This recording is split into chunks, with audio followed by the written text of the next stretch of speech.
barbarians didn't destroy Rome, a single emperor's mind game did. Imagine an empire teetering on the brink of total collapse.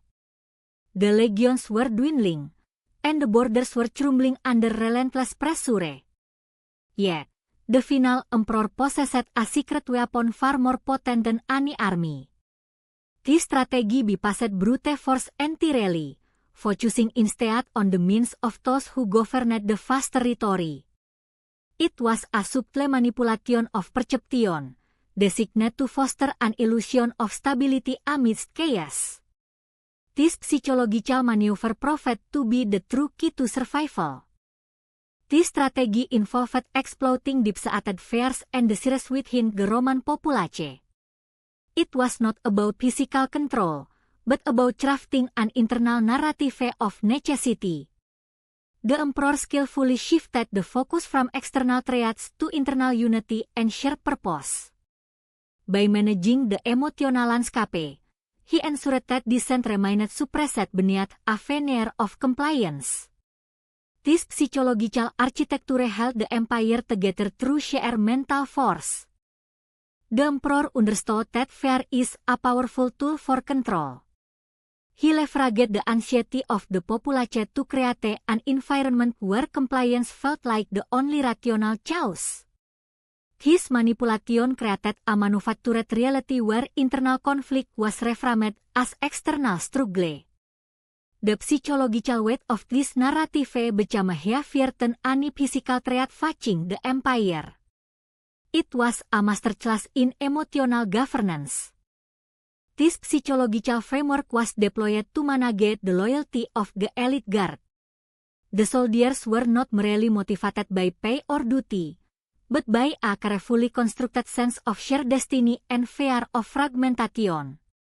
By appealing to their sense of belonging, the emperor secured their allegiance against internal fracturing. This subtle social engineering ensured that the most powerful forces remained aligned with his ultimate goal. It was an invisible chain binding the empire as fate. The strategy relied heavily on manufactured scarcity to heighten the sense of urgency. By controlling the flow of resources and information, the emperor created an atmosphere of extreme tension. This manufactured pressure made any internal resistance seem futile against the overwhelming external reality. The illusion of impending doom became a powerful tool for unifying disparate factions under one banner. Scarcity transformed dissent into a desperate need for cohesion.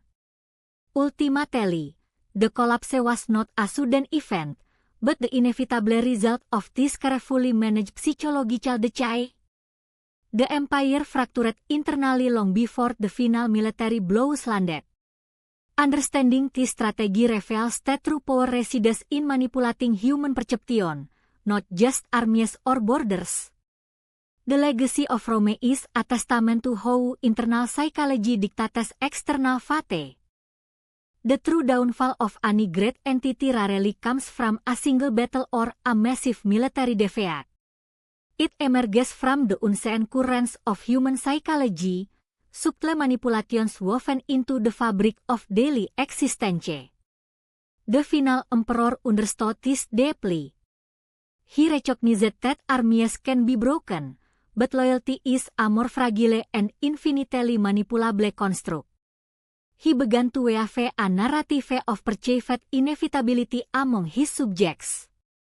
This required an intricate dance of perception management, ensuring that fear was channeled, not diffused, into a singular, focused direction. The goal was not just survival, but the engineering of belief in the emperor as unique necessity. This psychological groundwork laid the foundation for the empire as eventual collapse. The elite guard, the very backbone of the empire's strength, were not simply soldiers, they were instruments of psychological control. The emperor understood that true power resided in shaping their perception of duty and reward. He implemented subtle systems of patronage and fear, rewarding loyalty with perceived privilege while instilling deep-seated anxiety about disobedience. men became the primary factors for internal dissent, ter allegiance constantly tested by carefully calibrated incentives. This created a bifurcated reality, outward obedience masking deep, simmering resentment beneath the surface. The guard's loyalty was thus a delicata, carefully constructed illusion. Social engineering began with the careful management of public narrative. The emperor controlled the flow of information, ensuring that official decrees were perceived as benevolent necessities rather than burdensome obligations. He utilized carefully curated symbols and rituals to reinforce a sense of divine mandate and inescapable destiny for the empire. This constant reinforcement created an environment where questioning authority felt tantamount to defying fate itself. The populace was subjugated into accepting their subordinate roles through sophisticated emotional appeals. This manufactured consent proved far more potent than any legion of soldiers. Scarcity was introduced not through actual shortage, but through the strategic framing of abundance. By subtly controlling access to vital resources, the emperor fostered an atmosphere of perpetual anxiety among the populace. His manufactured scarcity made any perceived comfort feel like a profound, fleeting gift, intensifying the desire for immediate security. People began to value what they possessed more than they feared what they lacked. His manipulation shifted focus from long-term stability to immediate, desperate gratification. The illusion of limited supply became a powerful psychological lever. The emperor leveraged emotional appeals to bind the populace more tightly to the imperial structure. He framed resistance not as a political act, but as an existential threat to their very existence, and well-being stories were circulated that emphasized the unity and safety offered by absolute obedience, painting dissenters as agents of chaos and ruin. This narrative skillfully redirected natural anxieties into manufactured fear directed at external enemies. The psychological contract was written. Compliance became synonymous with self-preservation. This emotional tether proved stronger than any physical barrier. By the way, if you like this discussion, don't forget to subscribe. There are many more interesting topics coming up. Light bulb. These social manipulations were designed to create an impenetrable psychological wall around the ruling structure. The elite guard felt obligated by internalized fear and promised rewards, ensuring their loyalty remained rigidly fixed. Simultaneously, the general populace accepted the manufactured reality as the only viable path forward. This intricate web of suggestion ensured that internal resistance never found a unified fox or coherent strategy to challenge the system. The emperor successfully managed the emotional landscape, turning potential enemies into compliant subjects through pure psychological force. The ultimate foundation for the final gambit was this engineered psychological state of manufactured unity. When external pressures finally mounted, the internal structure remained brittle because it was built on illusion rather than genuine commitment. The system functioned only as long as the manufactured fear and reward cycle continued to operate flawlessly. Understanding these subtle tactics reveals that empires crumble not from external assault alone, but from internal erosion of truth. This hidden strategy ensured that the collapse, when it came, was catastrophic and irreversible. The final phase demanded a complete psychological shift, moving from survival to active, unified resistance among the Roman populace. The strategy hinged on transforming simmering internal dissent into an explosive, sheer sense of existential threat.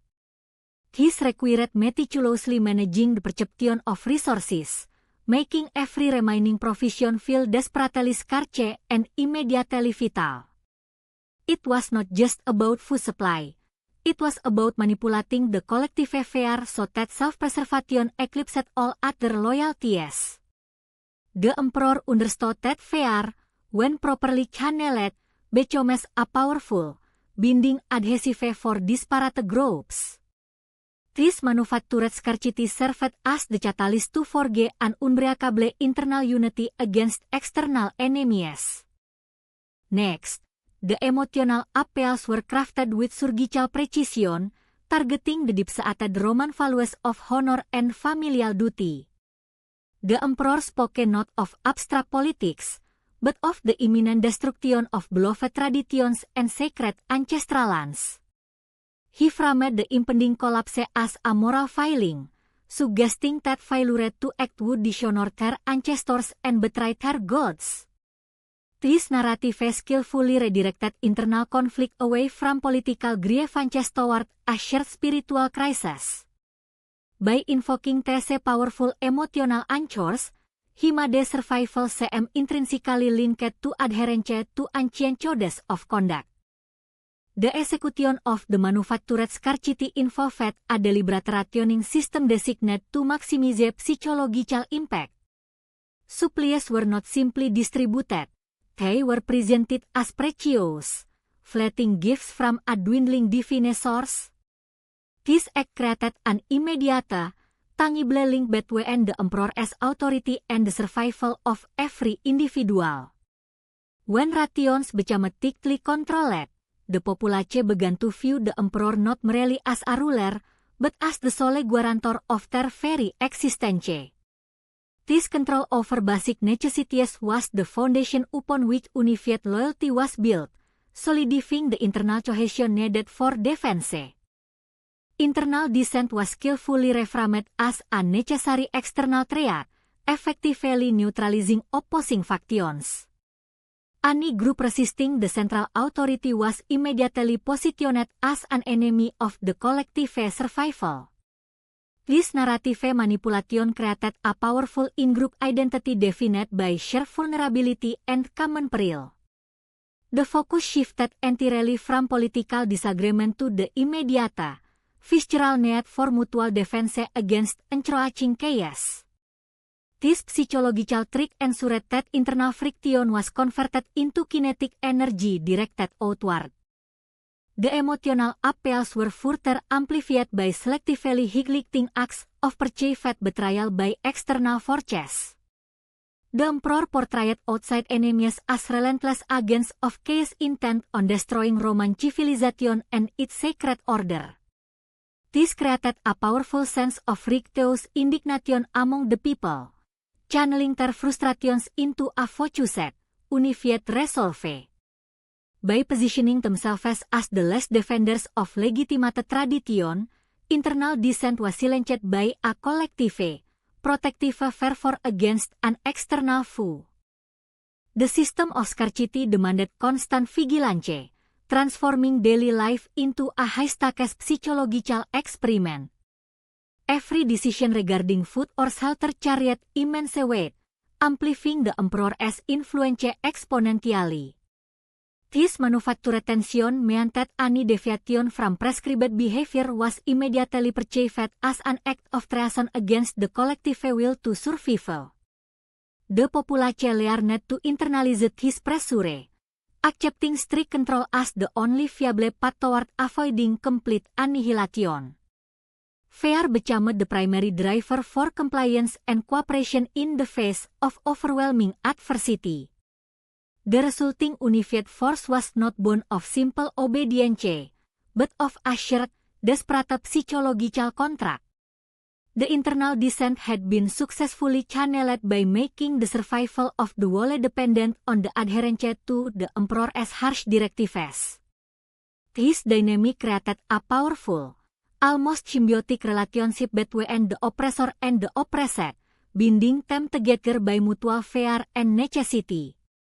The empire's final defense relied entirely on this manufactured emotional alignment to face its inevitable end. This calculated execution transformed internal friction into a focused engine for survival against overwhelming odds. The strategy succeeded by weaponizing human fear and deep-seated cultural reference simultaneously. Manufactured scarcity ensured compliance, while emotional appeals forget an unbreakable, albeit terrified, unity among the dying masses. It was a masterclass in psychological warfare, turning potential enemies into unified soldiers of desperation. The final moments of the empire were not a simple military rout, but a complex web of internal failure and external pressure. The collapse was an agonizing process that unfolded slowly, driven by forces far more insidious than barbarian hordes. External pressures acted like a relentless hammer, striking against the already fractured foundation of the state. These pressures exposed deep-seated vulnerabilities that the emperor's psychological strategy could not entirely shield from destruction. Internal weaknesses, festering beneath the surface for centuries, finally erupted into catastrophic failure points. The empire was brittle, waiting for the right moment to shatter completely. External forces intensified the internal decay with brutal efficiency. The relentless incursions from various groups placed an unbearable strain on the already depleted resources of the realm. This external pressure did not simply cause physical damage, it amplified existing psychological fractures within the populace and the ruling class. The perceived threat became a tangible reality, fueling paranoia and distrust among those who were supposed to be united. Every lost province represented a deeper loss of legitimacy and control for the central authority. The empire was being systematically dismantled from the outside in. The fatal miscalculation lay in the belief that internal cohesion could withstand such overwhelming external assaults. The emperor overestimated the resilience of his remaining structures against a tide of relentless change. This belief ignored the critical role of psychological morale in maintaining any large-scale structure. As external pressures mounted, the psychological bonds holding the elite together frayed rapidly under the strain. Fear began to replace loyalty as the primary motivator for survival among various factions within the empire. The internal mechanism designed for unity failed when faced with existential threat. Internal weaknesses were not merely structural. They were psychological vulnerabilities that the external chaos exploited perfectly. The elite guard, once the bedrock of the empire's strength, began to question the legitimacy of their command and the emperor's authority. This internal dissent, initially subtle whispers, grew into open fractures demanding a different allegiance. The fear of instability became more potent than any shared sense of imperial pride or duty. These divisions were not random. They were direct consequences of the strategy that once held them together. The psychological architecture was crumbling from within. The miscalculation was rooted in an inability to adapt the psychological framework to the rapidly changing reality on the ground. The strategy assumed a predictable response from external forces and internal compliance that simply did not materialize under extreme duress. When the situation became chaotic, the carefully constructed psychological defenses proved utterly inadequate against raw, physical devastation. The empire's failure was thus a consequence of misjudging the interaction between political will and overwhelming reality. This gap between perceived control and actual collapse is where the true tragedy resides. Ultimately, the collapse was a failure of psychological resilience, not merely a failure of defense. The system could not absorb the shock of relentless change and internal fragmentation simultaneously. External pressures provided the catalyst, but the internal fragility ensured the inevitable fall. The emperor's strategy, though brilliant in its initial design, failed to account for the unpredictable nature of human fear and collective response under extreme duress. This historical event demonstrates that physical strength is insufficient without unbreakable psychological unity. True power resides not in grand military maneuvers or complex political strategies. It is hidden deep within the simple, enduring psychological principles of human connection and resilience. History offers us a profound lesson that empires rise and fall based on the means of their people. The collapse was less about external threats and more about internal fractures. Understanding this shift allows us to see beyond the events themselves. We must look at the core emotional dynamics that drive civilization forward or tear it apart. These invisible forces dictate the fate of all great endeavors. Resilience is the unseen armor that allows societies to endure unimaginable hardship. It is the capacity to absorb devastating blows and reorganize under immense pressure. This strength is not inherited. It is actively built through shared experience and mutual trust among people. When communities bond over adversity, they find a collective strength far greater than any single ruler. This internal cohesion becomes the true foundation of longevity for any civilization. The psychological principles of human connection define how power is truly maintained across ages. It involves creating bonds that transcend mere obligation or fear of punishment. These deep connections allow for voluntary cooperation, a state far more potent than forced compliance. True stability emerges when individuals feel seen and valued by their collective. This shared sense of belonging acts as an internal mechanism against disintegration. Enduring resilience is the result of mastering these emotional dynamics.